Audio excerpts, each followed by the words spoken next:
What is up, family? This is Jesus MMA. Welcome back to another UFC predictions video. Today we're going to be going over the UFC Baku card. Jamal Hill versus Khalil Rountree Jr. Should be a decent, pretty good card. Yeah, without further ado, I'm going to get into the predictions. Make sure to subscribe, hit that like button, and put on the notifications so you don't miss any new uploads. First fight to open up the card on the prelims, we have Hamdi Abdelwahab versus Mohamed Usman. And I'm going to go with Hamdi on this one by hometown 29-28 decision. I know Azerbaijan isn't Egypt, but this guy did not win his fight last time, and he still got the decision. At least in my opinion, he lost it, and a lot of people seem to think that as well.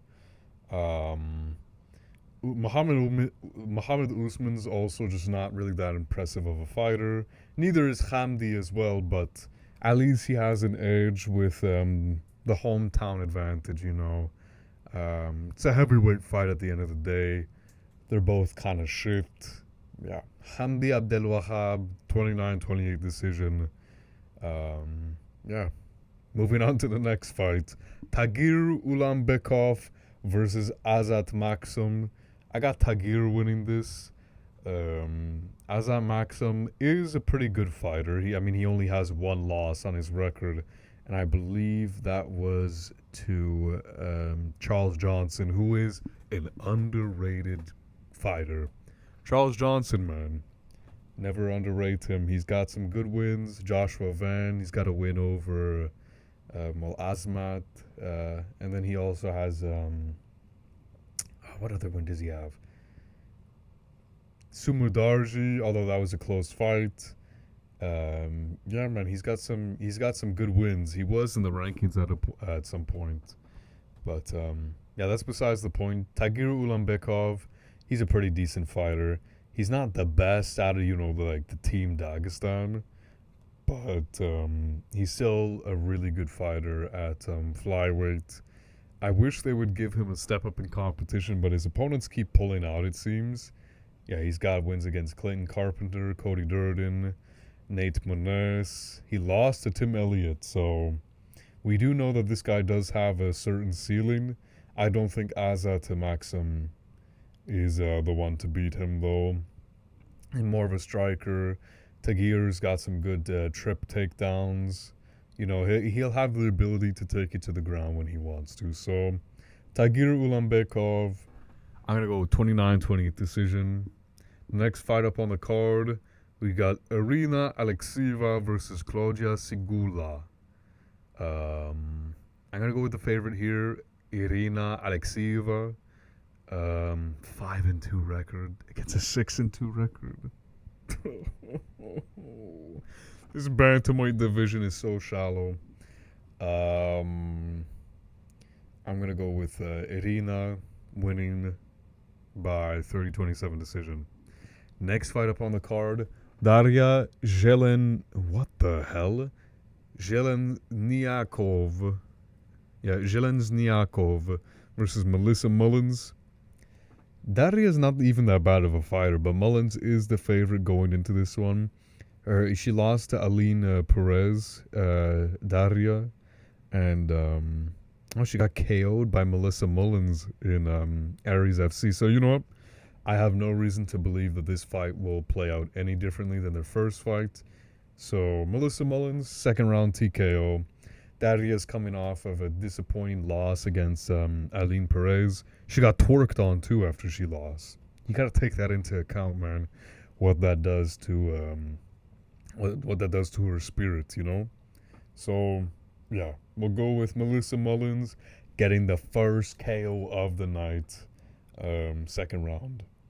Next fight up on the card, Junyon Park versus Ismail Narudiev.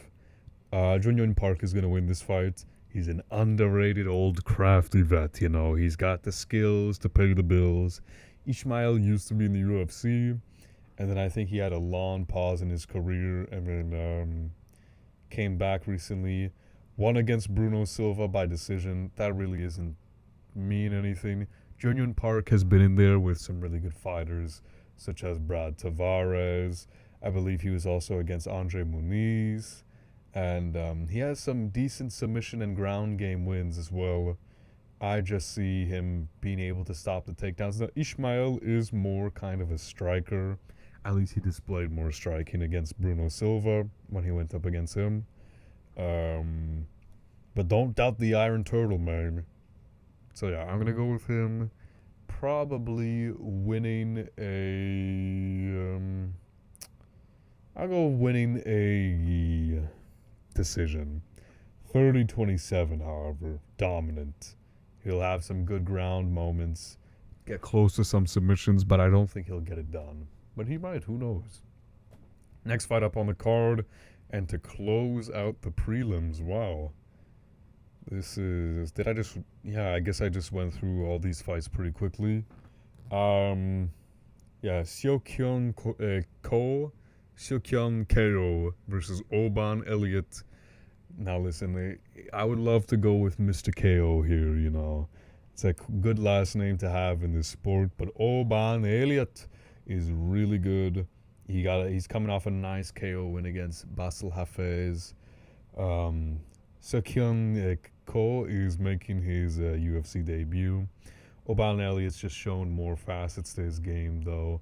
He's got good grappling. His striking is constantly improving. Cole does have some nasty KO wins, but this is his UFC debut. I think this might be too tall of a task for him. And Oban Elliott isn't just some NPC fighter that you win your debut against, unless you're really something special. And listen, no offense to the KO, Mr. KO, but I don't see anything too special from this guy. So I'm gonna go Oban Elliott.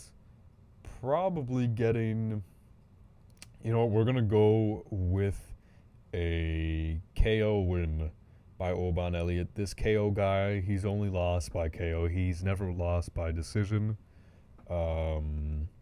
So I do see openings for Oban Elliott to land some good shots. He'll probably continue improving his striking. We're probably going to see a different level of Oban Elliott in this fight compared to the Basel Hafez.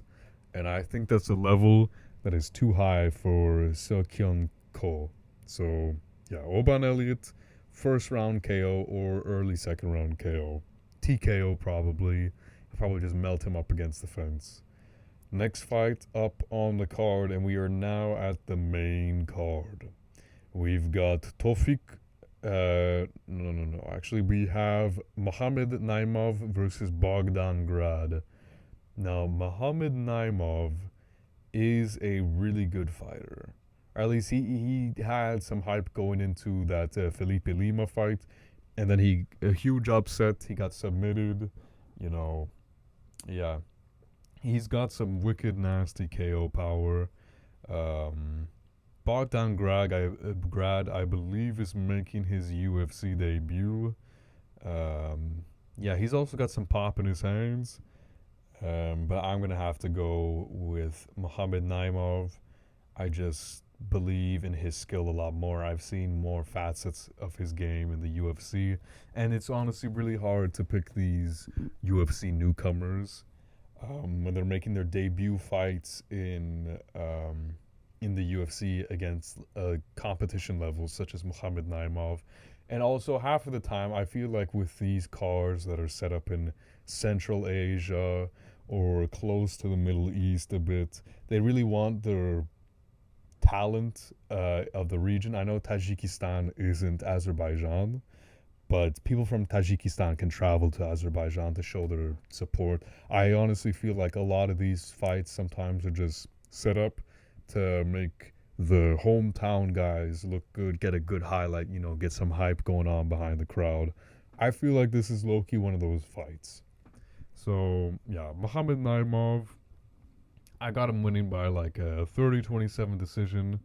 Maybe we'll drop Bogdan Grad once or twice. He'll probably drop him once in the first round, maybe not get a finish, and then Grad grits it out to a 30-27 decision loss. Next fight up on the card, we got Nazim Sadikov versus Nicholas Mata. I believe Mata's not been in the cage for a while. Oh no, he was in the cage in November, so you know that's still a bit of a break, but yeah, he's on a decent, I think, 2-fight win streak. Nazim Sadikov has been on a longer streak than him, and he's also got more credible wins, in my opinion. Also, he's just a better fighter, and he's got the hometown advantage. Nicholas Mata doesn't really have the physicality advantage in this fight. Now, we did see him lay out taller fighters, though, like against, I think it was Tom Nolan. Yeah, he sparked out Tom Nolan, who has gone on to beat Victor Martinez, Alexander Reyes, and then Vyacheslav Borishev in his upcoming 3 fights. So it's a low-key underrated win by Nicholas Mata. Yeah, man. I'm still going to go with Nazim Sadikov, though. He's got some good kicks with him. Nicholas Mata he's got a longer reach than Nazim Sadikov. Do I change the pick? Nah. I'm still going to go with Nazim Sadikov getting it done. Now, I would say by KO. Yeah, I'm going to go with KO. Nicholas Mata has been shown to be KO'able. Nazim Sadikov just a different level of fighter. And I have faith he'll get this one done. In front of the home crowd. Get a big KO. Yeah, man. That's how it's going to get done. Next fight up on the card. Tofik Musayev versus Miktikbek Oralbay. We're going with Oralbay in this one. I know the odds are a lot closer, but Tofik's going to have the hometown advantage. He's got a pretty long career record. He's got a lot of fights under his belt. But Miktikbek has shown to be a really solid prospect. I thought he was going to beat Mateusz Rambecki in their fights, but it ended up being fight of the year. He lost, but he showed a lot of heart, and it took a lot of damage too. So you have to keep that in mind. But he's had a good showing as of late, and Tofik Musayev, I just don't know too much about this guy. I know he's got a lot of KOs, so this could be an upset KO win for Tofik.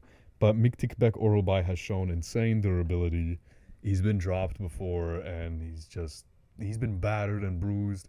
And listen, this guy's got the Neanderthal genes in him. I think he survives, an early scare by Tofik. Tofik might gas out later on in the rounds, and probably get submitted by Oralbay. So I'm gonna go Oralbay, late second round submission or third round submission, to win this fight. Next fight up on the card, we have Curtis Blades versus Rizvan Kuniev. Now, if Rizvan Kuniev were to win this fight, it's because he's still on steroids and he gets this upset KO or a bullshit decision. I don't know. I don't think there's any credible way for Rizvan Kuniev to win this fight. His competition in the PFL was a joke. And his win against Renan Ferreira, he was on steroids for that. So I'm fairly certain it got overturned anyways to a no contest. No contest. Yeah.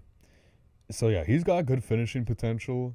But listen, I don't believe in cheaters' ability when they pop into the UFC.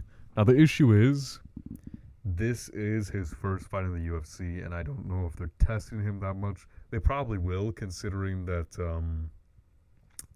he tested positive before, but I don't know if he's in the testing pool. But Curtis Blades is a legit heavyweight, not these fat blobs that Rizvan's been facing. He's coming off a fight against Tom Aspinall, who is the real champ at heavyweight. But yeah, man.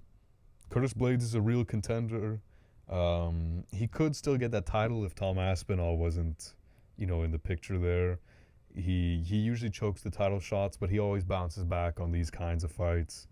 Yeah, I got Curtis Blades by whatever he wants. Probably a TKO, honestly. Rizvan gasses out or some shit, I don't know. Missing some steroids or something like that. Yeah, Curtis Blades got some deceptively long punches as well. That only didn't work against Sergey Pavlovich because Pavlovich's range is too long and Aspinall's speed is too fast, so it didn't work against him either. But he got a few hits on Aspinall. Listen, man. People forget, man, Curtis Blades is an underrated heavyweight. Do not doubt him. So yeah, I'm gonna go with Curtis Blades, TKO. I don't think this guy's gonna get no, they'll get going early. TKO round 1, absolute domination. And next fight up on the card, Rafael Fiziev versus Ignacio Bahamondes. Now, I've had some time to think about this fight, and I'm still kind of uncertain where I want to lean towards, because initially I had Ignacio Bahamondes winning this fight, but I don't know, man. His boxing is his weakest part of his game. Fiziev's got some decent boxing, at least. He's got fast hands. I think this may be one of those scenarios where Fiziev wins the first round. The second round is going to be close, and then Ignacio wins the third. The real question is who wins the second round. I don't think either of these guys are going to finish each other. I don't see it happening on the ground for either of them. And on the feet, I think they're going to be too aware of each other's strengths and power. They'll be too respectful of each other's striking. So I'm going to go with Fiziev winning the 29-28 decision. I think he'll have the bigger pops on the feet. He does have an issue with his power at 155, but I think if he lands some good combinations, like he did against taller opponents like Renato Moicano. Now, Ignacio is 6'3", so that's a pretty big difference. And if he's able to keep Fiziev on the outside, he could KO him, to be honest, or he could stain him with good kicks as well. So, I don't know, man. This is a really tough fight to pick. So, do I flip a coin?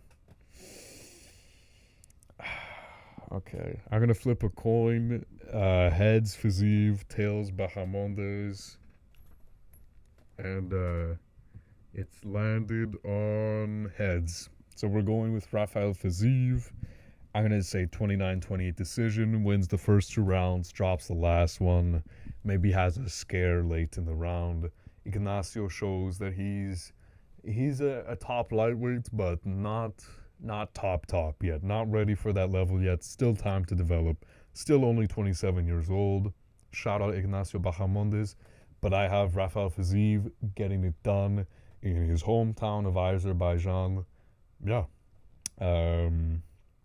And then finally, the main event of the evening, Jamal Hill versus Khalil Rountree Jr. This fight is at a pick'em right now. If Hill becomes an underdog, I might put money on him, but I don't know. Either way, though, I'm having Hill winning the fight. I know Khalil had the better title fight against Alex Pereira, but we cannot use MMA math to decide this fight. We have to look at how each of these fighters use their skill and their striking, because this is not going to go to the ground. They're both southpaw, so this could open different facets of the game. But I have Khalil probably starting the fight faster, landing good shots on Jamal Hill's chin. The real question resides with, is Jamal Hill's chin cooked? I don't think it is, because you have to remember he lost by KO against Pereira. That's Alex Pereira. He hits different. Lost by KO against Yuri Prohaska, and that was after a tough war against Yuri. Got dropped in the first round, came back to win the second round, and then got dropped in the third and eventually TKO'd on the ground. he gave his all in that fight, and I think he gets this one done in the later rounds. I could see Khalil also winning the second round maybe, but once he slows down, man, Jamal Hill is gonna pour on that pressure on him, and he might wilt in like the fourth round. We might see a similar, not like Pereira's TKO against Hill, TKO against Rountree, but we might see a similar type of fight where Rountree Jr. starts fast in the first and the second, wins more of the exchanges, but Jamal Hill slowly builds this lead into the third, fourth, and fifth round with his pressure. Because even while taking dangerous shots against Yuri, Hill was still pushing forward. He's still using that dirty boxing and whatnot. And we have to look at Rountree's performance against Anthony Smith, where it took him until the third round to finish Smith. He wasn't really using any leg kicks. Besides the Pereira fight, if you look at a lot of Rountree's fights, there are some question marks when it comes to certain aspects of his game. And I'm not saying he's a bad fighter. By no means is he a bad fighter. He's a really good fighter, and I think his Pereira fights, he started peaking. But with this fight, I kind of see a similar situation play out to a lesser extent, where Jamal Hill starts pouring on the pressure and gets a late finish, probably in the fourth round. Maybe a bit similar to his fight against Thiago Moises. No, Thiago Santos, not Moises. What the fuck? Yeah. If any of you guys have seen that fight, you should rewatch it. It's really good fight, sloppy, but it shows how durable Jamal Hill can be in these 5-round fights. He's got longer 5-round experience. Listen, that's kind of all I'll say about this fight. Jamal Hill's style will thrive against Khalil. All that it really relies on is if his chin is going to hold up. If it will, he will win this fight. And I 100% guarantee it. Jamal Hill by 4th round TKO. And yeah, man. That's the UFC Baku Azerbaijan predictions. Let me know what you guys think. Let me know who you guys think is going to win. Yeah, and let me know if you guys want any different kind of videos besides predictions and recaps. Maybe some MMA news videos. And yeah, ciao, ciao.